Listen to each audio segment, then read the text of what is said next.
Hi friends, welcome to my channel.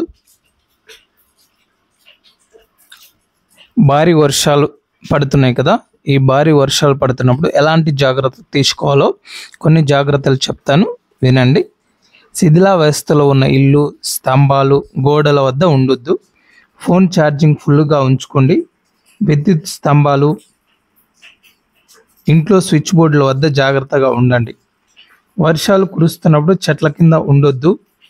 నదులు, కాలువలు, చెరువులు, ప్రవాహాల వద్ద అప్రమత్తంగా ఉండండి. డ్రైనేజీలు, మ్యాన్హోల్స్ విషయంలో జాగ్రత్తగా ఉండండి. రోడ్డుపై నీరు ఉంటే జాగ్రత్తగా వెళ్ళండి. నీరు ఎక్కువగా ప్రవహిస్తున్నప్పుడు దాటకండి రోడ్లు. అత్యవసరమైతే తప్ప బయటికి రావద్దు. వర్షాలు చాలా భయంకరంగా ఉన్నాయి. అందరూ జాగ్రత్తగా ఉండండి. Thank you.